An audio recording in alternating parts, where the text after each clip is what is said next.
പിന്നെ ഈ അന്യമതം, അന്യജാതി, അന്യസംസ്ഥാനം, അന്യരാജ്യം ഇങ്ങനെയൊക്കെയുള്ള പ്രയോഗങ്ങൾ നാം നിത്യവും കാണാറും കേൾക്കാറും ഒക്കെ ഇല്ലേ? യഥാർത്ഥത്തിൽ ഈ പ്രയോഗങ്ങൾ ശരിയാണ്.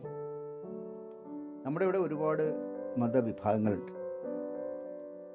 ഒരു മതവും അതിൻ്റെ വിശ്വാസികളും ഒരിക്കലും മറ്റ് മതങ്ങൾക്കോ അല്ലെങ്കിൽ മറ്റ് മതവിശ്വാസികൾക്കോ അന്യമല്ല, അന്യരല്ല.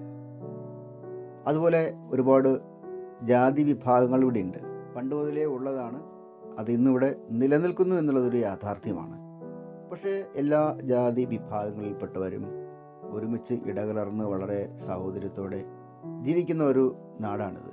അപ്പോൾ അതുകൊണ്ട് ഒരു ജാതിക്കാർക്കും മറ്റൊരു ജാതിക്കാർ അന്യമാകുന്നില്ല. ജാതി പറയുന്നത് തന്നെ തെറ്റാണ് എന്നുള്ളതാണ്.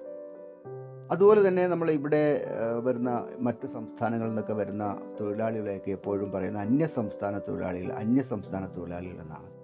യഥാർത്ഥത്തിൽ ഇന്ത്യ എന്ന് പറയുന്ന രാജ്യത്തെ ഭരണ സൗകര്യാർത്ഥവും മറ്റു ചില ഘടകങ്ങളെയൊക്കെ അടിസ്ഥാനമാക്കിയിട്ട് സംസ്ഥാനങ്ങളായിട്ട് തിരിച്ചിരിക്കുകയാണ്. വലിയ രാജ്യങ്ങളിലൊക്കെ അങ്ങനെ ഓരോ പ്രോവിൻസുകളായിട്ട് തിരിക്കും. ചിലയിടത്ത് പ്രോവിൻസ് എന്ന് പറയും, ചിലയിടത്ത് സ്റ്റേറ്റ്സ് എന്ന് പറയും. നമ്മളിവിടെ സ്റ്റേറ്റുകൾ, സംസ്ഥാനങ്ങൾ എന്നാണ് വിഭജിച്ചിട്ടുള്ളത്. പക്ഷേ ആ വിഭജനം എന്ന് പറയുന്നത് ഭരണ സൗകര്യാർത്ഥമൊക്കെയാണ് ആ വിഭജനം നടത്തിയിട്ടുള്ളത്.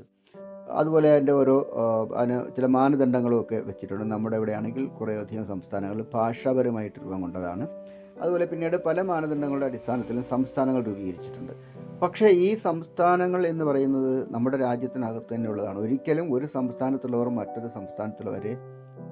സംസ്ഥാനത്തെ അന്യസംസ്ഥാനമെന്നോ ആ സംസ്ഥാനത്തുള്ളവരെ അന്യസംസ്ഥാനക്കാരെന്നോ പറയുന്നത് ഒരിക്കലും ഭൂഷണമായൊരു കാര്യമല്ല.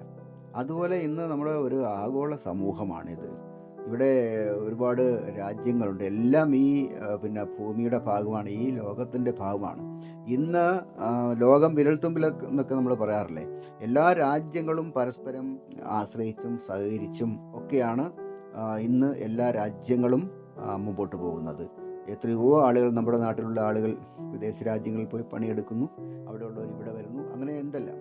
അതുപോലെ ഓരോ രാജ്യങ്ങളിൽ നടക്കുന്ന കണ്ടുപിടുത്തങ്ങൾ അവർ മാത്രം ഉപയോഗിക്കുകയല്ലല്ലോ, എല്ലാ രാജ്യങ്ങളിലേക്കും ആ കണ്ടുപിടുത്തങ്ങൾ പോകുന്നില്ലേ? നമ്മുടെ രാജ്യത്ത് നമ്മൾ ഉപയോഗിക്കുന്ന ആധുനിക സൗകര്യങ്ങൾ എല്ലാം ഒന്നും നമ്മുടെ രാജ്യത്ത് കണ്ടുപിടിച്ച കാര്യങ്ങൾ മാത്രമല്ലല്ലോ. നമ്മൾ ഇന്നിവിടെ ഉപയോഗിക്കുന്ന ശാസ്ത്രത്തിൻ്റെ വളർച്ചയിൽ ലോകത്തെ പല രാജ്യങ്ങളിലും വരുന്ന നേട്ടങ്ങൾ, കണ്ടുപിടുത്തങ്ങൾ അതെല്ലാം എല്ലാ രാജ്യങ്ങളിലേക്കും പങ്കുവയ്ക്കപ്പെടുന്നുണ്ട്.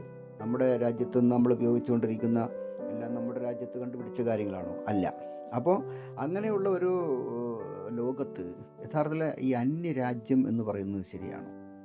അന്യരാജ്യം എന്നൊരിക്കലും പറയാൻ പാടില്ല. അപ്പോൾ ഇവിടേക്ക് നമുക്ക് പ്രയോഗിക്കാവുന്ന ഒരു പദമുണ്ട്, ഇതര എന്ന പദമാണ്. ഇപ്പോൾ ഇതര മതസ്ഥർ, ഇതര ജാതി വിഭാഗങ്ങൾ, അല്ലെങ്കിൽ ഇതര സംസ്ഥാനക്കാർ, ഇതര രാജ്യക്കാർ എന്നൊക്കെ പറഞ്ഞാൽ നമുക്ക് ആ പറയുന്ന കാര്യം എന്താണ് തിരിച്ചറിയാൻ വേണ്ടി കഴിയും. പക്ഷേ അന്യ എന്ന പ്രയോഗത്തിന് വലിയ പ്രശ്നമുണ്ട്. കാരണം അന്യം എന്ന് പറയുമ്പോൾ അതിലൊരു വലിയ അകൽച്ച ഫീൽ ചെയ്യുന്നുണ്ട്. നമ്മൾ സാധാരണ ദൈനംദിന ജീവിതത്തിൽ നമ്മൾ പരസ്പരം സംസാരിക്കുകയും ചെയ്യുമ്പോൾ നമ്മൾ സാധാരണ